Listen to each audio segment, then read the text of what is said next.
The narrative opens with 20-year-old David Vornell cradling his newborn daughter Angel, whose very appearance, a perfect mirror of his own, immediately captivates him. As the infant beams and babbles, David ponders whether she recognizes him as her father. An undeniable pull, a bond forged by blood and perhaps even affection, overwhelms him, though he struggles to comprehend these unexpected emotions. Like most ability users in the Empire, this child had been conceived solely as an obligation to continue the family line, bred with the same precision as a stud horse. David had believed that his feelings would be limited to duty, that she was nothing more than a small being sharing his blood and destined to become an ability user, a noble, and eventually a soldier. Yet, the very moment he beheld her, he realized he could not permit her to live a life akin to his own. With resolute determination, he pressed a kiss to her forehead and advanced through the chaotic, wretched battlefield. At that juncture, the child's biological mother, 20-year-old Sophie, confronted him with a pointed question. Was he attempting to abscond with their child? David admitted that he did not wish to force her to endure the harsh fate that he himself had known. Sophie, reminding him that the child was as much hers as his, was taken aback when David proposed that they leave together. She scoffed at his impulsiveness and declared that, as ability users and nobles of the Empire, they were born to face a doomed destiny, and this child was no exception. Acknowledging that having a daughter might indeed alter one's perspective, Sophie's words stung as David gritted his teeth in frustration. However, he halted in his tracks when she ordered him to go. David then confided to Sophie that he intended to head to Zenon, though he was uncertain whether he would remain there. With a wry smile, Sophie wished him luck. On that fateful day, the Empire's sole swordmaster, David Vornell, vanished, a mystery that had lingered for 7 years. Now, having concealed his true identity, David lives under a new guise as the father of a beloved princess. In a completely different scene, James Brown, known far and wide as the ultimate domestic parent, dons an adorable cherry-patterned apron and wields a spatula. At daybreak, he rouses his daughter with the enticing aroma of her favorite chicken egg dish, while, upon sniffing the air, he comically laments the smell of broccoli. Though Alara is not fond of the vegetable, James offers a deal: 2 pieces of broccoli in exchange for chocolate macarons for dessert. Despite her initial irritation, she is precisely the type of child who might eventually succumb to such playful bargaining. Now 7 years old, Alara Brown harbors a secret that sets her apart from other children. As she grows, faint memories of her past life begin to resurface, and she comes to enjoy peaceful, joyful days alongside her father, James, a master of homemaking and parenting. Around the age of 3, fragments of her previous existence started to return, and by 7, her recollections were complete. Among these memories was the startling awareness that the world she now inhabited was, in fact, the setting of a fantasy novel. In her former life, she had not been human at all, but a graduate student whose existence had been unworthy of mortal life. At the tender age of 25, she succumbed to the toll of overwork, staying up night after night to finish her thesis, titled A Study on the Characteristics of Social Reforms Suggested in Fiction, which centered on the fantasy epic * rebellion of Das *. She marveled at how the overwhelming stress had led her to reincarnate into the very narrative of that novel. Even though these memories occasionally surfaced, she instinctively immersed herself in her current life, yet her childish aversion to broccoli remained unchanged. One morning, while James gently brushed Alara's hair, he inquired whether she preferred sporting playful bunny ears or a regal princess hairstyle. Alara suggested tying her hair herself, but James laughed, remarking that she was still too little to reach his waist. In protest, she argued that her small stature was inexplicably even less than that of the 5-year-old next door, though her mind was as sharp as any adult's. Ultimately, she relented and requested that her father create bunny ears for her. Shortly afterward, James instructed her to play at the neighbor's house while he headed to the market. Though Alara wished to accompany him, he warned that it was perilous due to the presence of the intimidating uncle soldiers, a reference to the elite members of the Imperial Royal Army, dispatched from the capital to patrol these remote territories. In the world of * rebellion of Das *, humanity was divided into 2 stark groups: those endowed with magical abilities, known as ability users, and those without, the powerless. Ability users enjoyed noble titles and preferential treatment, but their society was structured with an inflexible hierarchy based on individual prowess. Frequent wars erupted, and ability users were often conscripted into these brutal conflicts. Even the main characters sometimes met merciless deaths, while ordinary humans, like the powerless, were relegated to minor roles, a category into which both Alara and her father fell. James, with his unremarkable brown hair and equally unremarkable brown eyes, was perceived by Alara as little more than an extra in the grand narrative of their lives. She often spoke out about how being born ordinary was a blessing in a treacherous world, and she treasured the simple, happy life she led with her father. James, feeling awkward about the candid observation, agreed with her. After bidding farewell at Susan's house, he departed for the market, leaving Susan and her husband to care for Alara. Later, Susan's husband recalled that he had never known James was Alara's father. He recounted how the quiet young man had mysteriously appeared in their mountain village and lived in near silence, as if harboring an untold story. One evening, Susan recounted how James arrived at their door, pale and anxious, clutching a crying baby whose hunger had been masked by an over-reliance on formula, despite being over 5 months old. Concerned, Susan prepared solid baby food, and from that day on, James became exceedingly polite and eager to learn everything about parenting. As he fumbled through his new responsibilities, Susan's husband playfully teased Alara about winning at cards, a game in which she soon countered with a full house and confidently proposed playing again the next day. After leaving Susan's house, Alara cheerfully announced that she was off to do the laundry before her father's return, a task that, humorously, included his underwear, as she innocently warned Susan against interfering.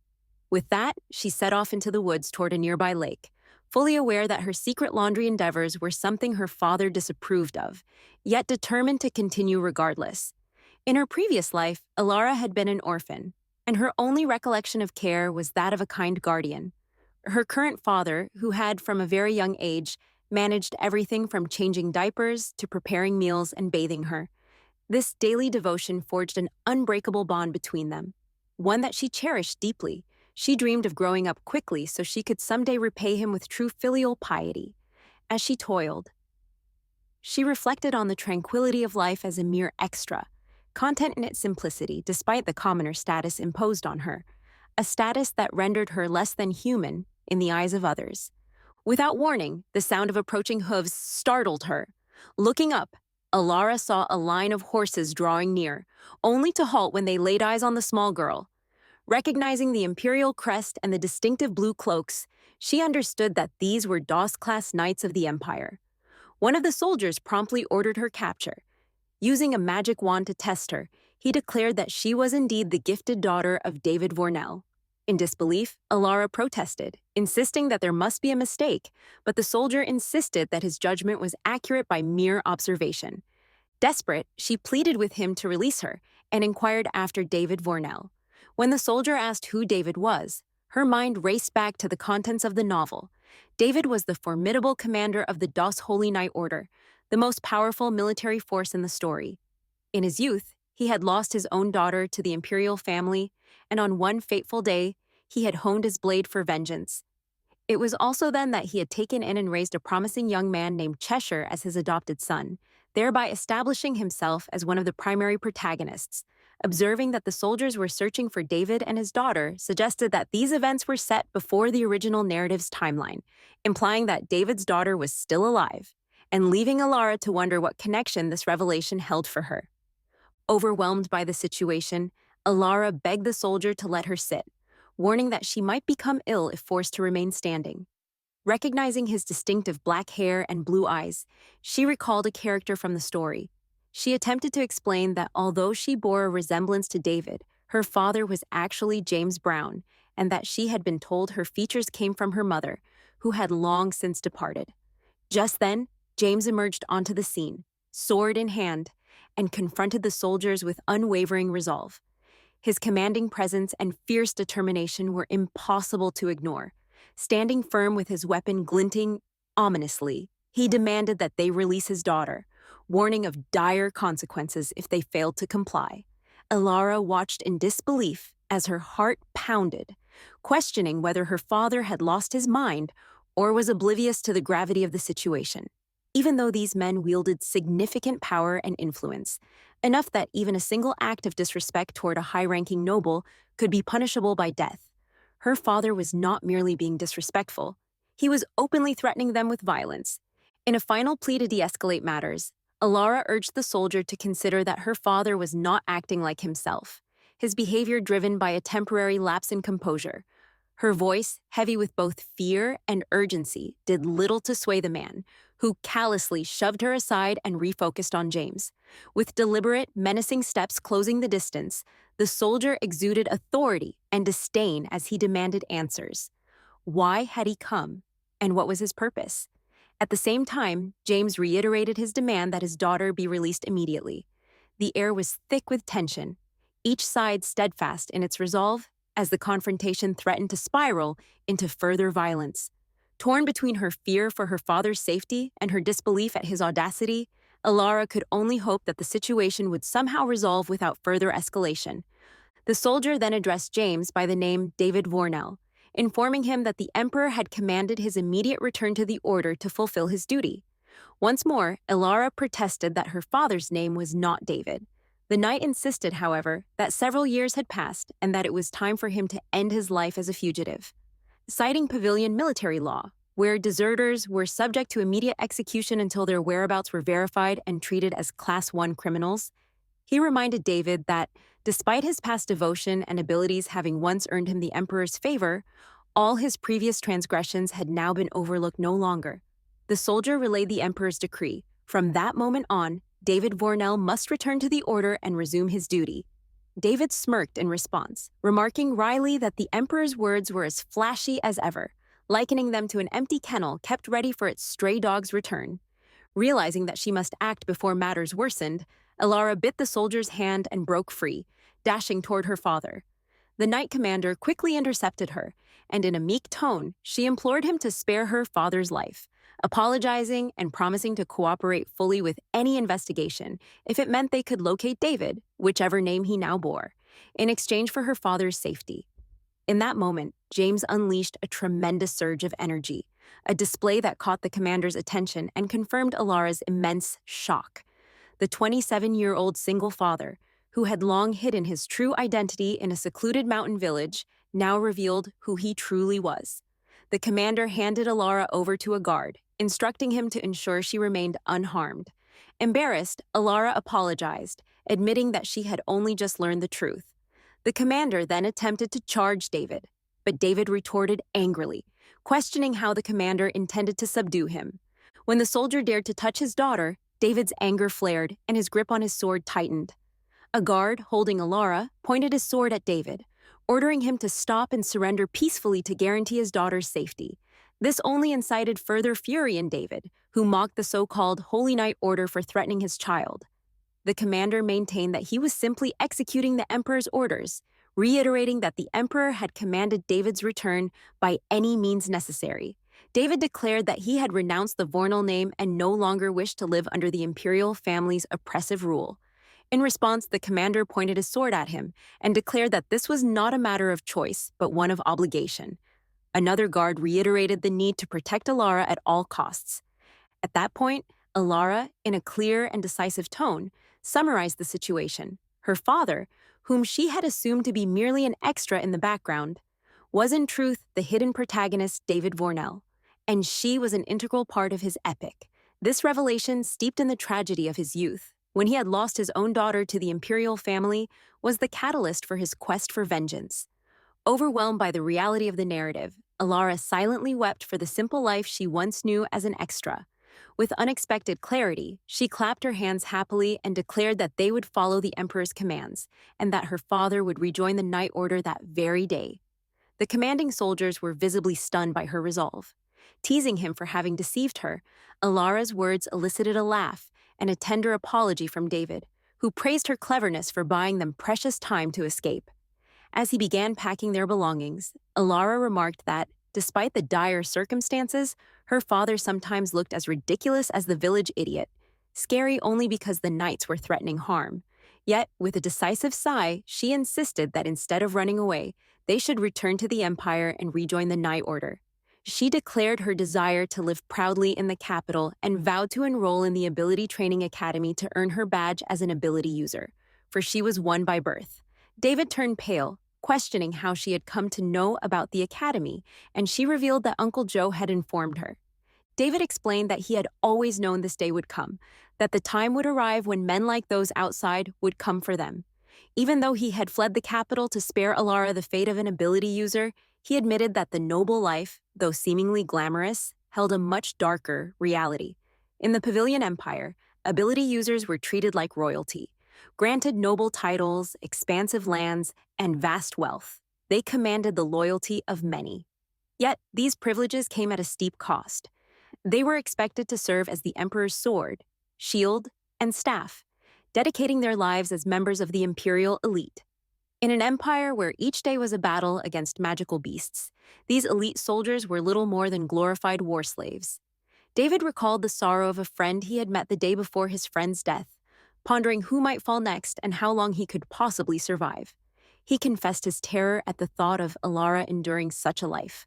From the moment she was born 7 years ago, she had become his entire world, and the prospect of losing her was unbearable.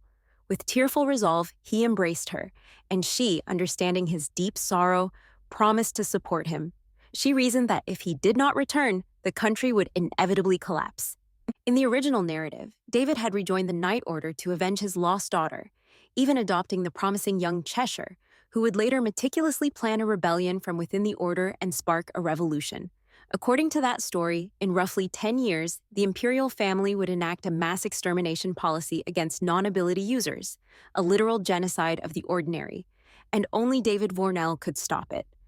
Alara, realizing that running away now would prevent her father from recruiting Cheshire and igniting the rebellion, asked if he truly wanted her to live a life in perpetual flight.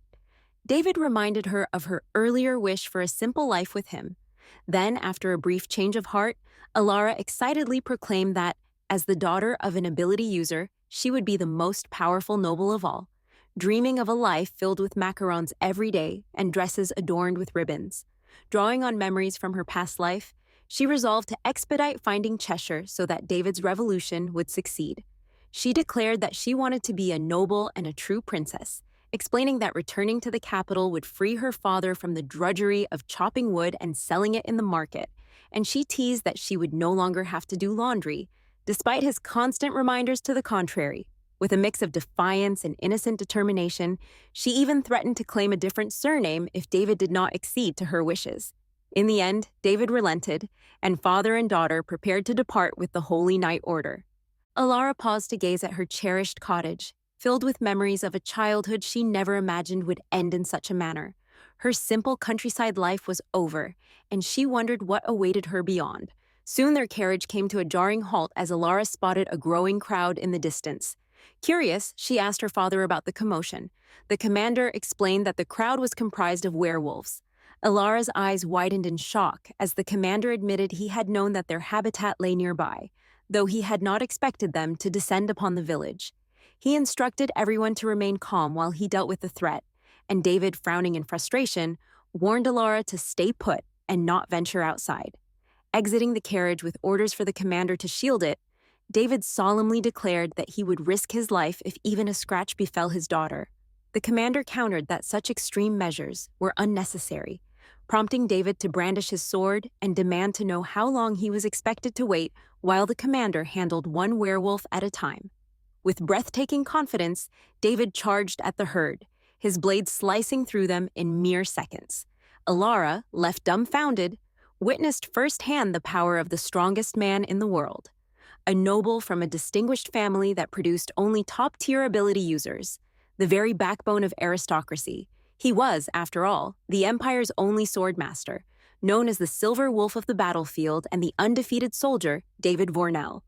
After dispatching the threat, David chided the commander for merely standing by when he had ordered the carriage to be shielded. In that moment, Alara fully grasped that her father was indeed the protagonist. In the blink of an eye, she had become the daughter of the strongest man in the world. Their journey then led them to the southern side of Fascia Temple, where they planned to use the temple's warp gate, a rare device found only in major cities, to travel to the capital. Because commoners were forbidden from entering the capital in ordinary attire, they changed into more suitable clothing. Alara smiled as she found the new garments extraordinarily soft. The knights, curious about her age and the treatment she received from the duke, inquired whether she was truly only 7 and whether her father was harsh. To their astonishment, she revealed that her father had once torn bears apart with his bare hands, a fact that both frightened and fascinated her. The conversation then shifted to the commander's past closeness to David, a detail that resonated with Alara, who recalled that 7 years earlier, the commander had assumed a key role following David's disappearance, becoming his closest ally and a future revolutionary comrade.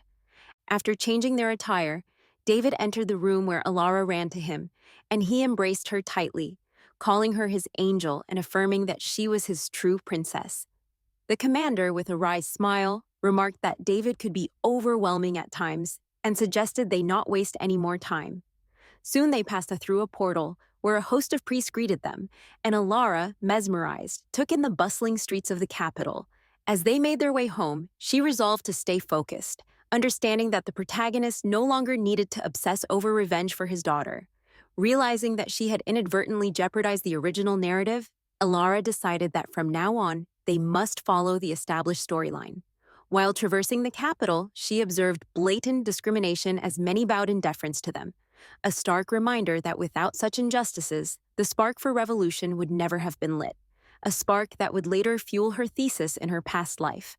Determined, Alara resolved to locate the other protagonist, Cheshire, and ensure that he met her father, for her father could not ignite a revolution in this corrupt empire on his own. He needed Cheshire's strength by his side.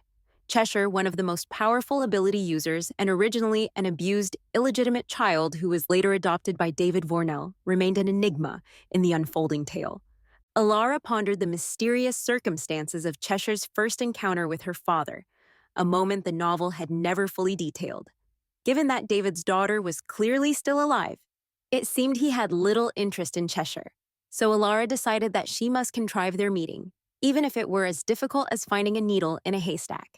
As they passed a dimly lit alley, she noticed a small disturbance and asked her father what was occurring.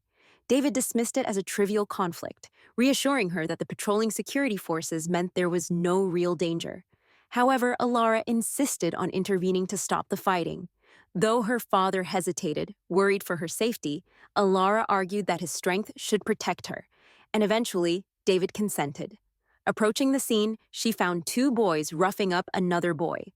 Outraged, she scolded them for their behavior, startling the assailants.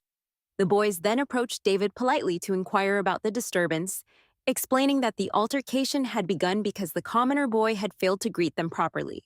Alara's eyes narrowed in disbelief as she questioned whether resorting to violence was truly justified over a mere lapse in etiquette.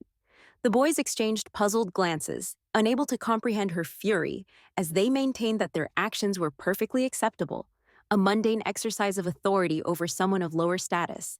Observing the scene with composed firmness, David ordered the boys to cease their troublemaking and leave. They complied without protest, and as Alara watched them depart, her thoughts swirled with a renewed determination to challenge the deep-seated inequalities of their society. Turning her attention to the injured boy, Alara knelt beside him and reached out to examine the bruise on his face, but he swiftly swatted her hand away. Softly, she apologized and offered him her handkerchief instead. As she studied his features, she was struck by the unusual charm of his disheveled hair and the striking combination of black and red in his eyes, a combination that made her heart skip a beat.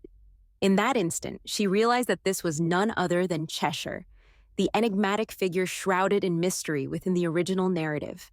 David stepped forward, extending a hand to help the boy stand, but Cheshire deliberately ignored the gesture and limped away without a word. Alara watched him disappear, her mind racing with the significance of this fateful first meeting, a twist of chance foretold by the original story. As she and David continued their journey toward the estate, a hesitant voice emerged from within her, asking if it were possible for her, despite her noble birth, to form friendships with commoners. David raised an eyebrow at the unexpected question, but responded warmly, explaining that what mattered most was her happiness, irrespective of one's social rank or magical abilities. Encouraged by his words, Alara confessed that she couldn't shake her concern for the injured boy. His pain, his expression, and his silent departure had deeply unsettled her.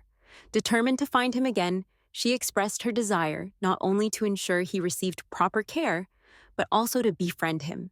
David chuckled, his expression softening, as he pulled her into a warm embrace, calling her his angel and his little princess. His comforting words filled her with hope as they reached the estate, though her thoughts remained fixed on Cheshire. Resolutely, she promised herself that she would locate him as soon as possible and extend a hand of friendship, determined to understand the depths of his character. Later that night, at the imposing Marquis Onyx estate, the atmosphere was far from welcoming. Cheshire found himself at the mercy of Jonathan's wrath, an anger so fierce that Jonathan struck him repeatedly, venting his frustration. With a snarling tone, Jonathan expressed his contempt for having to share a household with someone he deemed unworthy, while his own father barked orders for silence, demanding that no further outbursts occur. The room grew tense as the cycle of cruelty continued, and Cheshire endured it all in resigned silence. Below is a completely reworked version of the text. Every sentence has been rewritten to preserve the original meaning and detail without shortening the overall content, and any repeated ideas or duplicate sentences have been removed. He remarks that if they cast him aside thoughtlessly, one must wonder what fate awaits him when he is apprehended during one of the Empire's sporadic ability user inspections. Should they discover that Cheshire indeed possesses an ability, they will begin to probe into his lineage, and it is only a matter of time before they uncover that his blood carries a notorious legacy. In that case, he will not only be branded as the man who sired an illegitimate child, but also as one who discarded him without a second thought. Jonathan then questions whether his father plans to announce to the world the existence of that so-called illegitimate brat. His father counters, explaining that this is precisely why they intend to imprison the child and raise him in secrecy.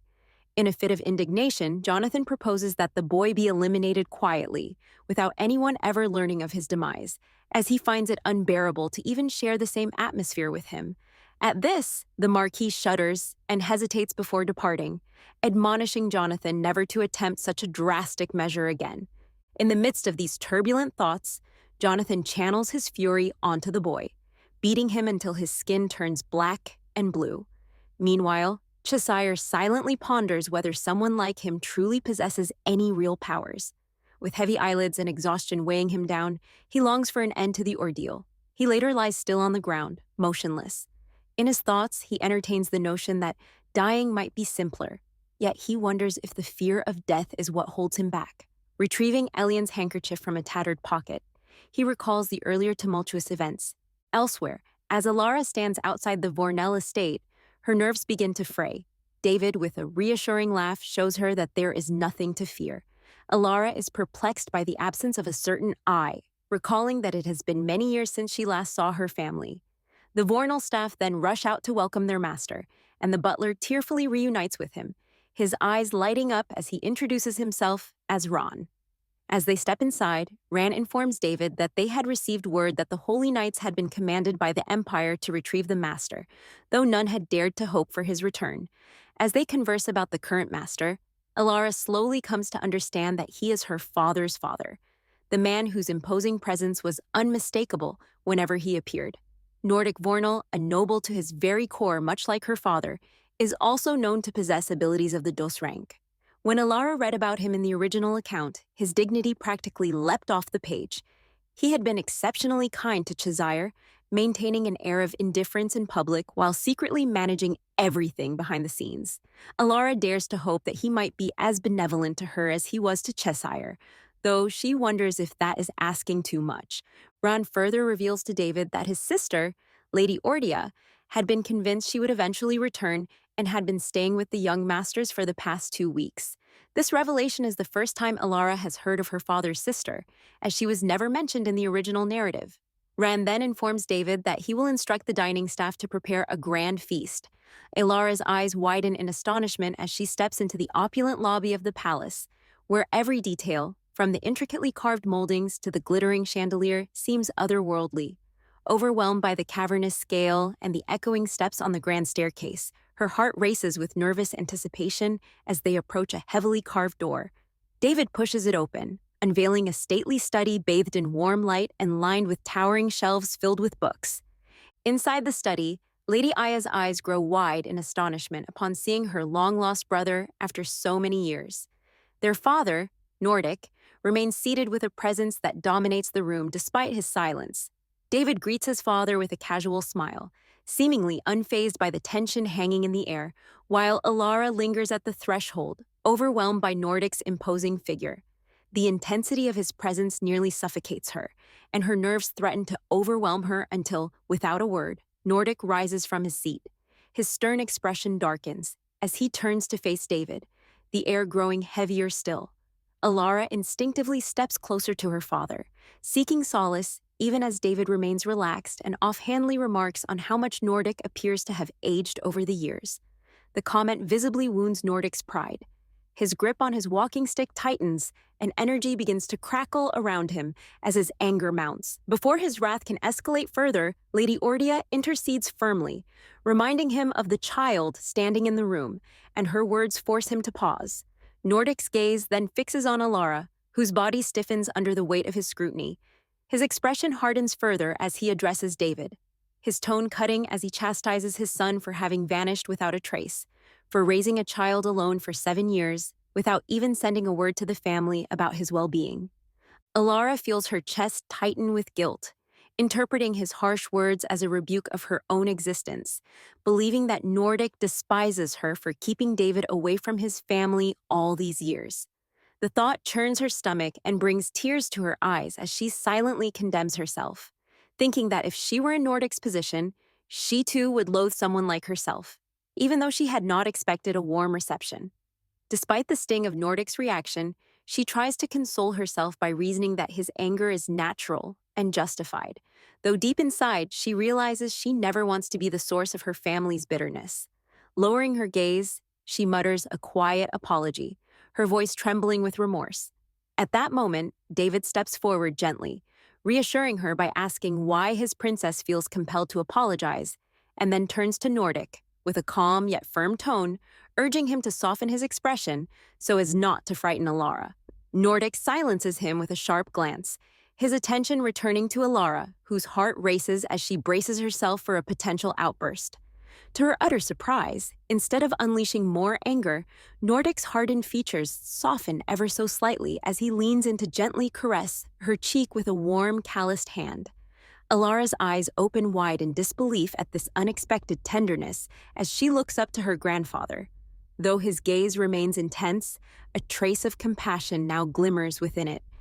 David watches the interaction with barely concealed amusement, while Alien's confusion gradually yields to understanding. Slowly, a smile begins to spread across Alara's face as she comprehends the unexpected affection behind Nordic's gesture, and she formally introduces herself with a steady voice, despite the whirlwind of emotions swirling within her. Nordic's expression warms further as he pulls her into a firm yet affectionate embrace, and Alara wraps her small arms around him, experiencing a sense of belonging she had never anticipated. In that moment, the tension in the room dissipates as grandfather and granddaughter share a quiet, meaningful connection, observed with relief and joy by both David and Lady Ordia. Lady Ordia then takes it upon herself to introduce Alara to her cousins, casually revealing that she has 2 mischievous twin sons who, despite their roguish behavior, have hearts of gold. She confesses that they have always longed for a younger sibling, which makes her confident that they will welcome Alara with open arms. However, Deline deduces that if they are her aunt's sons, then they must also be the heirs of the aunt's ducal family. These twin heirs, destined to become the nephews of David Vornell, are fated for remarkable paths, one to rise as a holy knight and the other to become a magic swordsman. As Aurea leads Alara to meet the twins, her demeanor darkens slightly in recognition of the tragic fate laid out in the original narrative. In a world where death is a constant companion, both boys are destined to die. The twins had been among the few individuals to whom Cheshire, her father's adopted son, had truly opened his heart. The prospect that these two, treated as his own brothers, might lose their lives nearly drives Cheshire to the brink of madness. Gazing at Leon and Theo, Alara muses that they appear as if they were simply copied and pasted from the same mold. Aurea comments on their identical appearances and confesses that even she finds it embarrassing to admit that when the twins focus their efforts on fooling her, she can no longer distinguish between the two. she introduces Alara to the twins. The 12-year-old Theo smiles warmly as he introduces himself, and Alara is instantly aware that he was the first to die in the original account. Destined to become a holy knight, Theo was depicted as frail yet gentle and caring, a figure who looked after Cheshire like an older brother. And tragically, he dies the following spring after being knighted due to a rare congenital disease that suggests he has less than 4 years to live. Alara smiles and shakes his hand, prompting Theo to fondly caress her hair. Aurea then urges her second son to greet Alara, and Leon shyly comments that she is too small to be 7. Aurea explains that even though the twins look exactly alike, their personalities are as different as night and day. Theo is kind and gentle while Leon is mischievous, which causes her worry.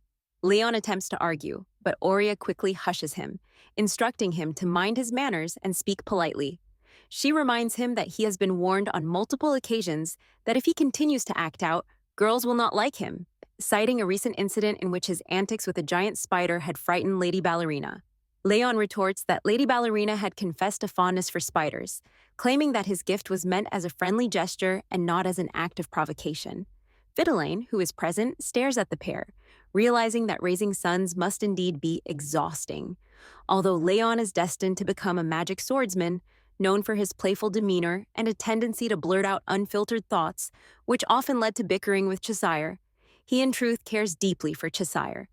In the original story, during the large-scale monster subjugation battle around Volume 2, Leon sacrifices himself by shielding Cheshire from an ambush, a moment so poignantly written that it renders Alara nearly tearful as she recalls how Leon's heroic act made him appear both valorous and tragically pitiful.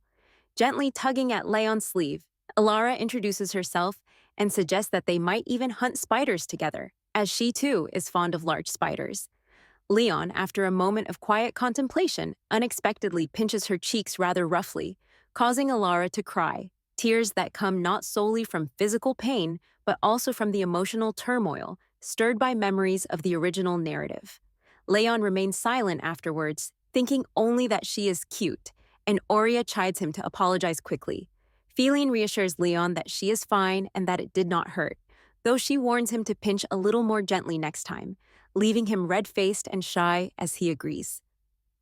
Later at dinner, Alara finds herself mesmerized by the extravagant feast before her, confused as to where to begin given the sheer number of dishes laid out.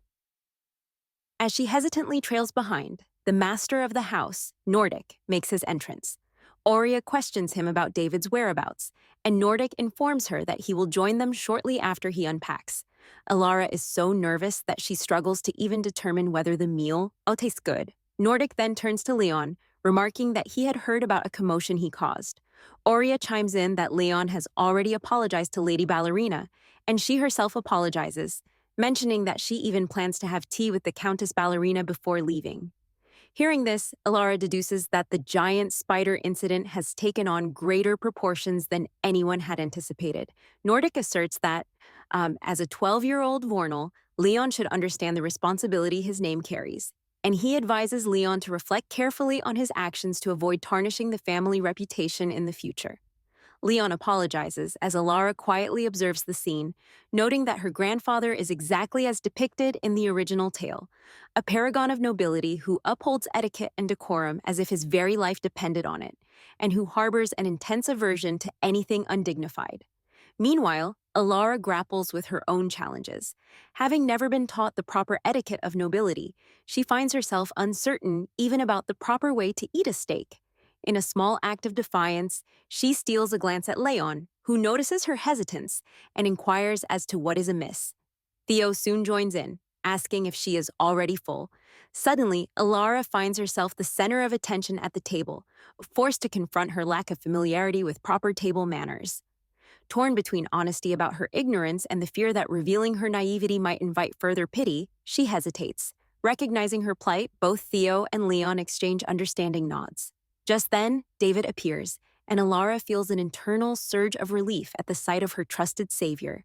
Before David can suggest that they eat together, Leon begins eating his steak rather roughly, while Theo methodically cuts his into smaller pieces and then exchanges plates with Alara, giving her a portion with bite-sized pieces. Touched by this considerate gesture, Alara is filled with gratitude, and David smiles in quiet acknowledgement of the twins' thoughtful actions. As Oria offers a brief apology to her father, Nordic silences her and suggests they continue with the meal.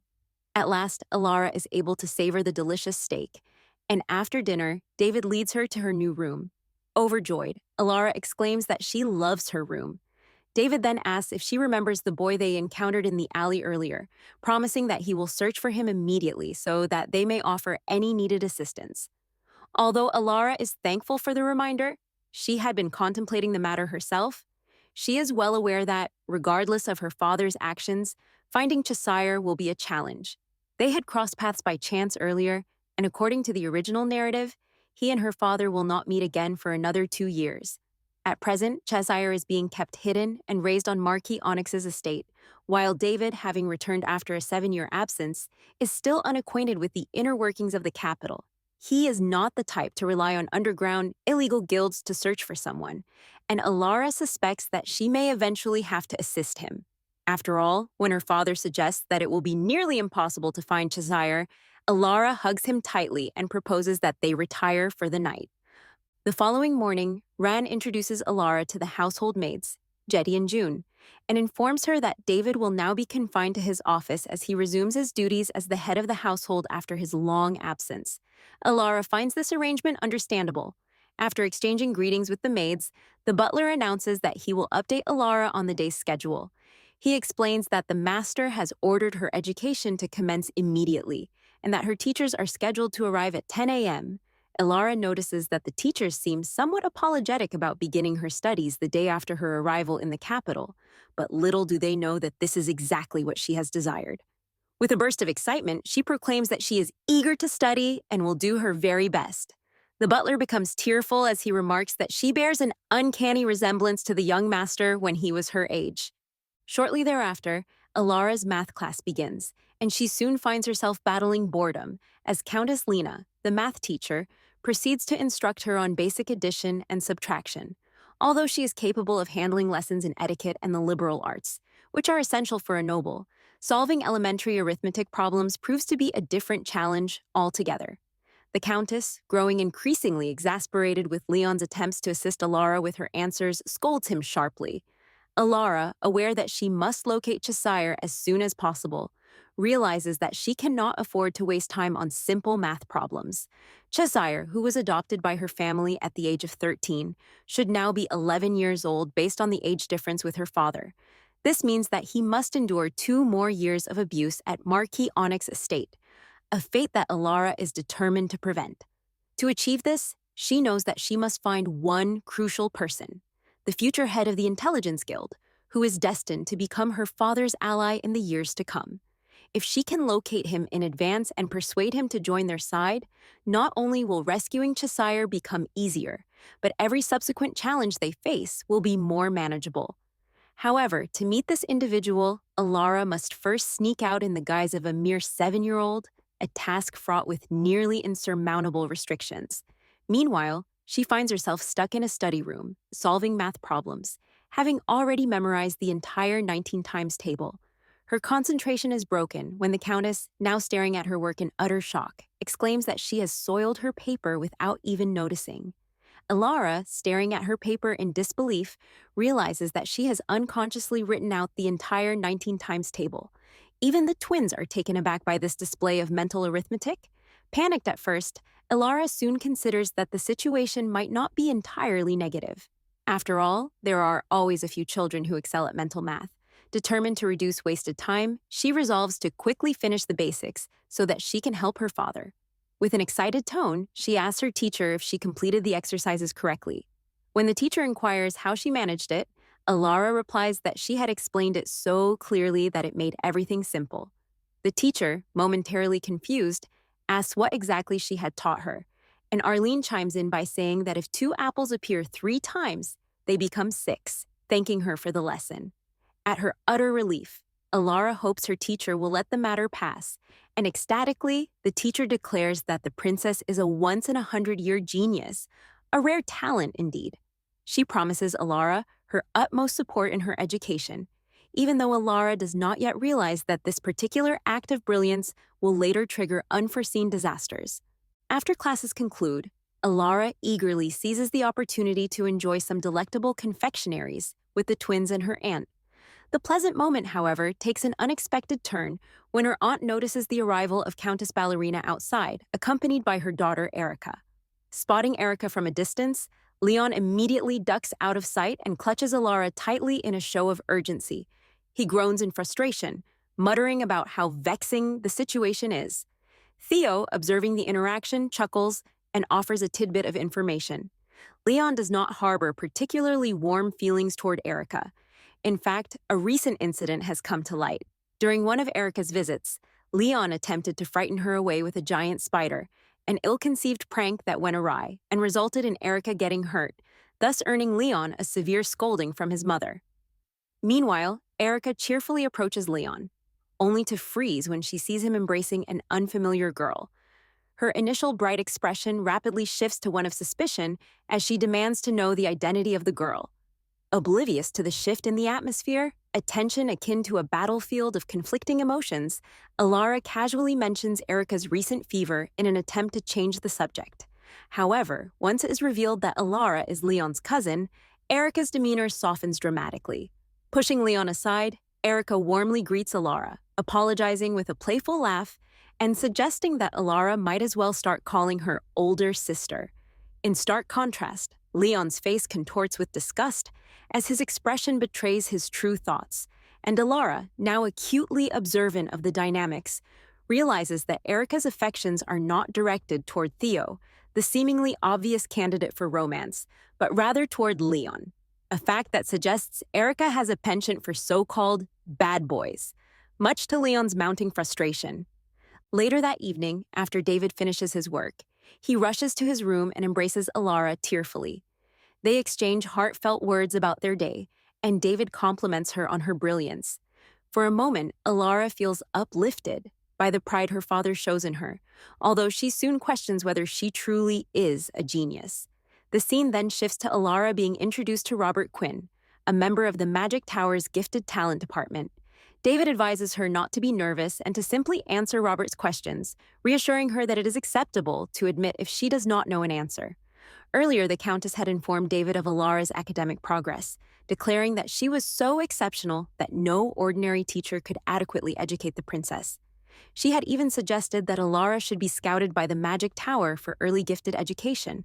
To David's astonishment, his father had already been in contact with the Magic Tower, and he proposed that if Alara's test results were impressive, it would ease his mind about her future work at the tower. For the time being, David agrees to the arrangement. He is well aware that in the Pavilion Empire, while all high-level ability users are conscripted, researchers at the Magic Tower occupy the very bottom of the conscription list. Unless, of course, the Empire falls, in which case they would never have to fight in the ensuing bloody battles. David accepts this temporary reprieve. Alara later reflects that all these complications have spiraled largely because of mathematics. In the realm of magic, formulas are essential for casting spells, and those who craft these formulas are researchers at the Magic Tower. They all share one common trait: exceptional talent in mathematics. Indeed, the study of math forms the foundational principle behind magic circles, which is why the Magic Tower actively supports gifted education from an early age. Alara is well aware of this, having memorized much of the original world's setting, yet she never anticipated that her exceptional prowess in math would eventually turn into a source of major trouble. It is as if, despite her brilliance, she sometimes feels more like an idiot. At that moment, Robert Quinn introduces everyone to Oscar Manuel, the youngest Magic Tower Lord in history. Alara is stunned at the sight of him, as she never expected to encounter such a prominent character so early in her involvement with the Magic Tower. Lord Oscar, however, is almost an adversary in nature, a figure whom her father, David, had once prepared for a rebellion gathering, along with high-ranking ability users, nobles, and political figures who were on his side. Despite his crucial role, Oscar never truly aided her father until the very end. Had they secured the Magic Tower, a key element in the revolution, events might have shifted dramatically. Even so, Oscar is not entirely an enemy. Rather, his motives remain ambiguous to Alara.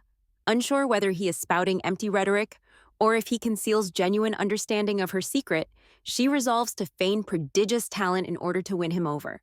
For now, she focuses on solving the problems from yesterday's lesson. Dressed in formal attire alongside David and Robert, Oscar's demeanor remains cold and severe as he dismissively asks if they are merely jesting. He inquires if he has come all this way to watch the children frolic like in a playground, and orders Robert to double-check every detail of the equations. Changing the equation suddenly, Robert presents a new problem which causes Alara to gasp in surprise. Oscar then directs his attention at the 7-year-old, arrogantly suggesting that she attempt to solve a linear equation. Staring down at the problem, Alara comments that she does not know the answer. Robert tells her not to be disheartened, explaining that even prodigies scouted by the Magic Tower often struggle with this problem at her age. David and Nordic both assure her that she performed admirably. However, Oscar sighs and remarks that he has wasted his time on a fool. David retorts sharply, ordering Oscar to apologize to his daughter, but Oscar insists that David himself should apologize for squandering his precious time. David demands to know who authorized Oscar's personal appearance, and Oscar curtly explains that curiosity had driven him to check on her progress.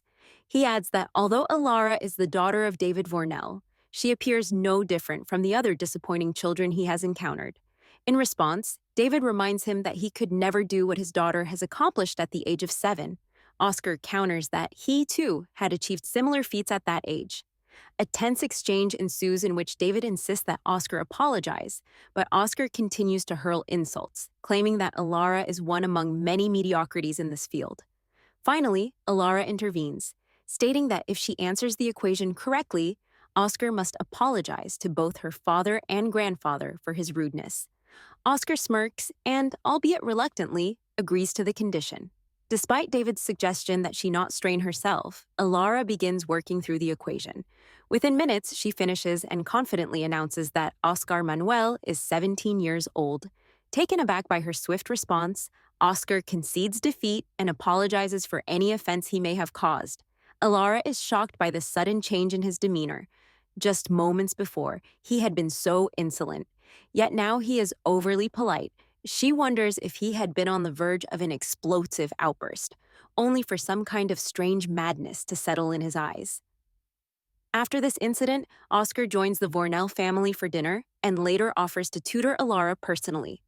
Seizing the opportunity, she accepts his offer even though her attempt to impress him only seems to complicate matters further. After dinner, Oscar visits Alara's room to begin tutoring her using his magic. He causes papers to float as he lectures on the concept of coordinates in space, knowledge that is essential for forming a magic formula. Alara already knows that to craft such formulas, one must have an understanding of vectors, a topic that forms part of advanced natural science education. Oscar inquires whether she is familiar with numbers less than 0, and when Alara curiously asks if such numbers exist, he writes down an equation and challenges her to solve it. The problem appears deceptively simple, and after a moment of feigned contemplation, she provides an answer, clearly demonstrating her understanding of negative numbers. Oscar peers at her and comments that she is indeed quite small for her age, despite being 7. Alara is already aware of the underlying reasons for her stunted growth, and although Oscar jokes that perhaps it is because she did not eat enough, she knows that such matters are more complicated than mere nutrition. Oscar suggests, in his own offhand way, that perhaps working at the Magic Tower would allow her to grow bigger and stronger, and Alara promises to consider his words later that night. As the evening unfolds, Alara reflects on all those who have commented that she does not appear to be 7 years old. She had assumed that she was merely growing more slowly than her peers, but she now suspects that her unusual appearance is no accident. After all, as the daughter of the protagonist and the one whose identity has been hidden by circumstance, it is only natural that she is not ordinary. In fact, her father, David Vornell, was once kidnapped by the imperial family, a tragic fact that would eventually be revealed, leaving her to bear the burdens of a supporting role in the larger narrative. As her thoughts wander, David tenderly caresses her head and reminds her that it is time for sleep. Proudly, he boasts about how brilliant she was today, although Alara feels a pang of unease as she lies awake, troubled by thoughts swirling in her mind. David suggests reading her a bedtime story, a story of the princess trapped in the tower. Ever since she could remember, bedtime stories had been a nightly ritual, a fact that had grown monotonous over time. Nevertheless, she endured them because her father cherished the moments they shared. David begins reading. Once upon a time, there was a kind king who adored his daughter, the princess. On the day of her seventh birthday, however, the evil king of a neighboring realm kidnapped the princess. In his grief, the good king wept daily and offered treasures to the wicked ruler, only to be forced into servitude. Yet, even as the princess remained captive, the good king's sorrow transformed into a burning desire for revenge. Fate intervened when he met a boy of extraordinary strength, who he hoped would one day be a devoted older brother to the princess upon her return. The good king adopted the boy as his son, and together they awaited the day of reunion. But tragedy struck when the evil king reported that the princess had fallen ill and died. Enraged by this loss, the good king, joined by the young prince, waged war against the Dark Kingdom, eventually capturing the evil king and pointing their swords at him. David pauses and asks Alara if she wishes him to continue. Alara, whose eyes widen in shock and whose face pales at the familiarity of the tale, listens as David describes how the story mirrors events from long ago. In the narrative, David Vornell once embarked on countless battlefields upon hearing that his kidnapped daughter had perished, only for his sword to later be turned against the emperor. In truth, Alara holds a hidden identity, and the emperor, having learned of it early on, concealed and exploited her power. The daughter, brainwashed by the emperor, went on a rampage, killing indiscriminately. David Vornell, desperate to reclaim his lost daughter, found himself powerless until one day, Cheshire emerged to stop the carnage. As David closes the book, he muses that this is not a typical children's fairy tale, and he suggests that they stop reading it for now. Alara, however, insists that it's still a happy ending. When pressed, she explains that, had the princess not been kidnapped, the good king would never have needed to exact revenge, and in the end, the good king would have triumphed by destroying the wicked kingdom so that everyone could be happy. David, however, counters that if the protagonist, the grieving good king, remains unhappy, then it cannot be considered a happy ending. He questions how any father, having lost his beloved daughter, could ever find joy. Alara reminds him that in the original story, after Cheshire defeated David Vornell's daughter, the narrative concluded with a peaceful new empire emerging. Yet she ponders what became of the father in that original tale. Was he ever truly happy in the land built over his daughter's grave? With a heavy heart, Alara asks her father what he would do if she, the princess, were to die. David pauses in thought before embracing her tenderly, confessing that he would not be able to go on living. He reflects that the good king in the story felt similarly upon believing the princess was dead. He did not succumb immediately, perhaps waiting to die after exacting his revenge. David tells her that one day she will understand, especially when she has children of her own. Shifting the conversation, Lady Deline inquires whether all ability users are required to join the battlefield when the Emperor commands them. David confirms that they are indeed expected to, and Alara then mentions how he had previously assured her that she would be exempt. David elaborates that he has devised his own strategy, one that she can almost sense without him having to explain. He reveals that he will soon confront the Emperor alone, and with near certainty, he plans to petition for her exemption from military service. The card he intends to present is unmistakable. He will become as subservient as a dog to the Emperor, a sacrifice that the good king must endure in order to spare his daughter from the battlefield. In the end, even if Alara had not been kidnapped by the Emperor, her father would never have been truly free. Instead, he would have been forced into negotiating with the tyrant to keep her safe, a fate that would reduce him to nothing more than a pawn in an endless war. David's actions, always aimed at preserving her, underscore the tragic nature of the original story. The so-called happy ending for the main character is ultimately bittersweet, for he loses everything that truly matters once the narrative concludes. Alara realizes that her mission is not merely to help her father achieve a peaceful conclusion in the manner of the original story, but also to survive and remain by his side no matter what transpires after the tale's end. As David asserts that he is willing to do anything for her, Alara reciprocates with equal determination. In the hierarchy of the Empire, the DOS rank is the highest among ability users, followed by the others. An overseeing entity classifies ability users into 6 classes, and at the pinnacle stands Prima, the source of magic, an omnipotent force akin to a god. Prima is born only once per generation, and since the founding of the Empire, only the imperial families have produced one. It is the class to which the Emperor belongs. Despite having had 14 children, the 48-year-old Emperor Nicholas Pavilion has yet to produce a prima, and the absence of a new prima is causing unrest among the empire's people. Nicholas Pavilion, frustrated by the lack of progress and still feeling young enough to produce a prima, recalls that 7 years ago, when David departed, the emperor's fury had been palpable, a loss of power he had never forgiven. The unique nature of the prima, which consumes life force rather than mana, and whose lifespan is twice that of an average person, means that this omnipotent being can even brainwash talented individuals to ensure their loyalty, though this requires a tremendous amount of life force. This becomes especially significant when the target is someone as formidable as David Vornell. Despite still harboring ambitions, the emperor, known as the conqueror King Nicholas, has kept a few nations in his sights. Now that he has learned of Vornell's return with his daughter, he confidently predicts that David will soon present him with a magnificent return gift, one that will cement the empire's legacy, even if all else fades away.